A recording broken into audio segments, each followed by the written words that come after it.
Good evening, ladies and gentlemen, and welcome to an impromptu video, really, more than anything else.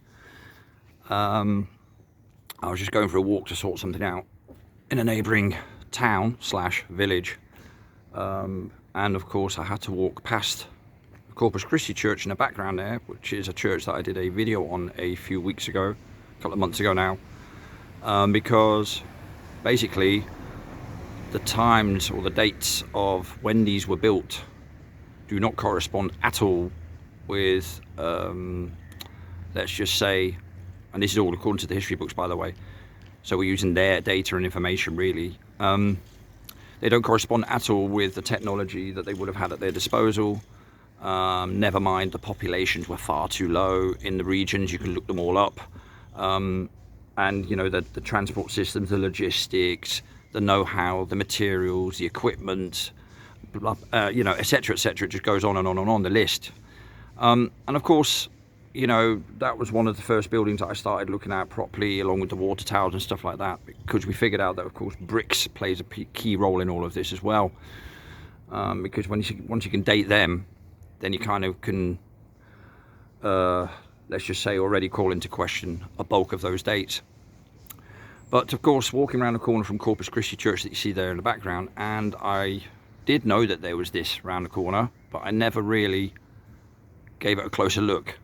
This is AECC, it's University College, a medical installation. I'm not going to go on the premises, I've just been on there, and the guy with his luminous armband round his bicep decided to remind me that it's not public property. However, I can, if I want to, just don't go too close to the building and all that, and I'm not going to play that game. So I just said to him, okay, well, I said a couple of things to him, and yeah, he suddenly got nothing to do anymore outside the building now that I'm stood here. You're looking awfully suspicious, he said. Oh, well, only to those who watch TV. All I was doing was looking at the building and having a chat with an elderly gentleman about the date of it being built. Anyway, right, so this building here is a monster. This is just one small part of it. And one thing is for sure, it goes quite deep into the ground. I had a look at it earlier, I got quite close up, and you can see if you pull the stones away with your hands, you can reveal, you know, the next layer of stones, brickwork, whatever you want to call it, masonry beneath it, right? So cladding, yes, for sure, but most certainly concealing something that takes on a similar shape below it. But anyway, the date on that plaque there in front of me says the 6th of September 1888.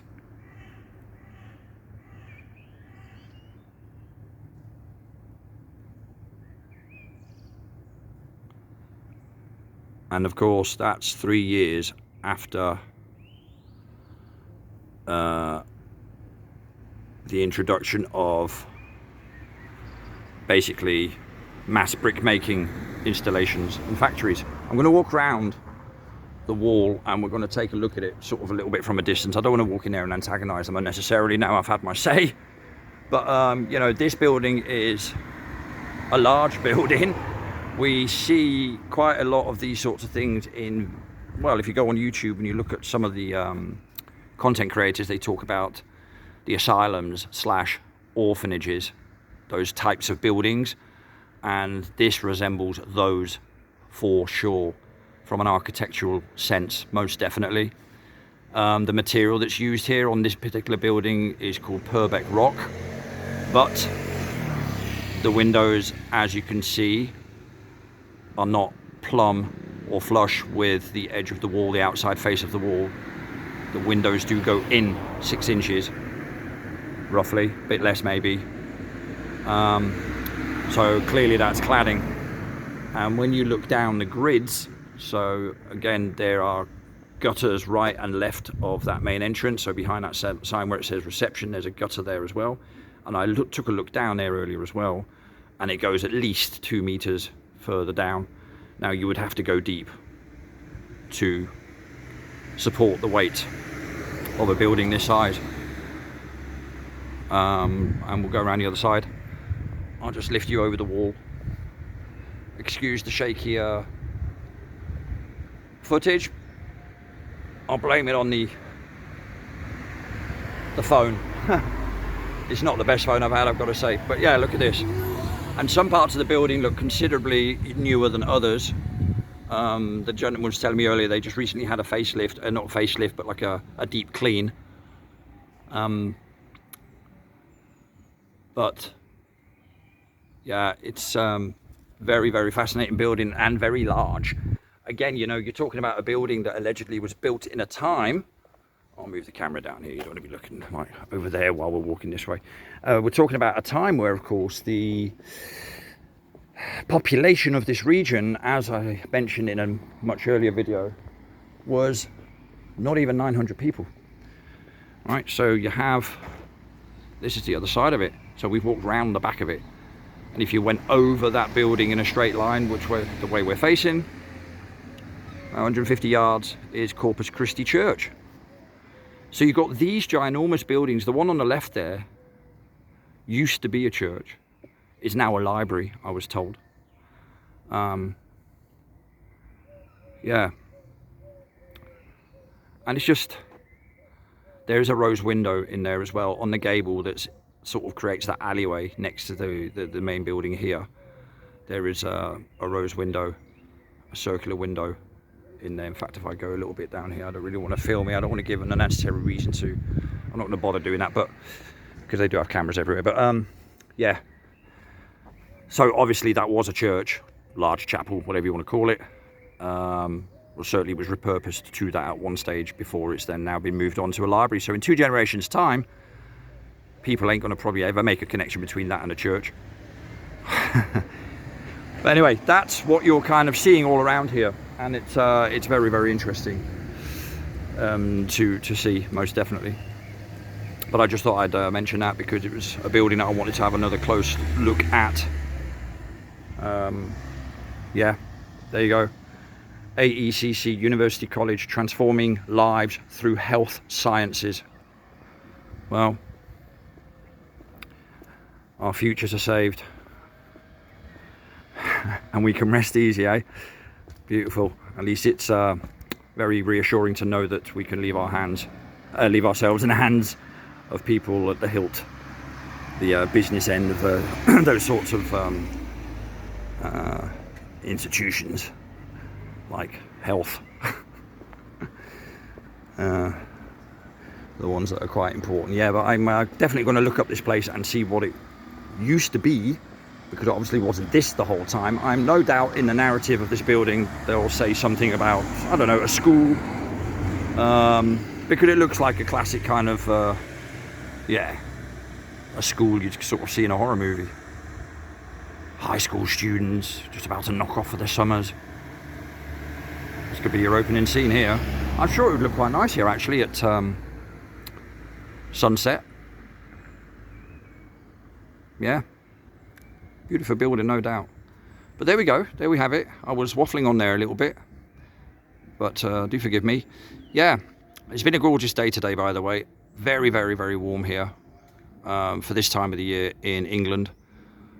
So yeah, I got myself some sunburn a couple of days ago, helping a friend, doing some work in the outdoors. So that wasn't very clever of me.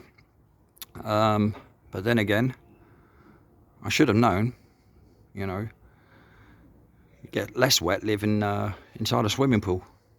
But anyway, on that note, I would just like to say thanks for all of those of you who will be looking in and support my channel. I just wanted to also remind you that I will be putting out another video very soon, emphasising the UK tour, or the tour that we're going to do in England, the Global Eye Tour 2022, which starts in Plymouth on July the 11th. And it goes crisscross across England and ends in Preston on the 22nd, I do believe, of July, with an option of perhaps further continuation. But that is certainly the moment when Jason Disbury will stop his involvement, because he has to then continue with other commitments. So we definitely have those 11 days, and then with an option for more after that. So I'll be bringing you more information on that as time goes by. About 3 weeks or so, 4 weeks maybe, and then yeah, 3.5 weeks, and it will be time for that already. So there's that. Yes, and also this Sunday there's a premiere going out on the Sun and Moon Family United channel, Karen's channel, at 1800 hours UK time, where she invited me on there onto a hangout for us to have a little chat about some footage, one of the 2 live streams that I did with Trinity 4 here in Bournemouth. The first one of the 2 we're talking about a little bit. Amongst other things, we do veer off into other topics and touch on them as well, because you can't not, because it's all connected, like I keep saying. Yeah, so that's coming out this Sunday at 1800 hours UK time, so please do check that out on her channel. It's called SAMFU, Sun and Moon Family United. She does a lot of promoting other people and mirrors their videos and stuff, and all that sort of stuff. It's good. It's a good help within the community, when you have other people kind of sharing each other's work and all that. So excellent. That's how I envisage community being, like that, just like that. Actions, because that's how we then progress, if not just for ourselves. Anyway, okay, on that note, I bid you all farewell from a very, very beautiful day today here in Bournemouth. I hope you stay sane, stay healthy, all that good stuff, look after each other and all that. Enjoy the weekend, and yeah, speak to you all soon. So ta-ta for now. Cheers. Bye-bye.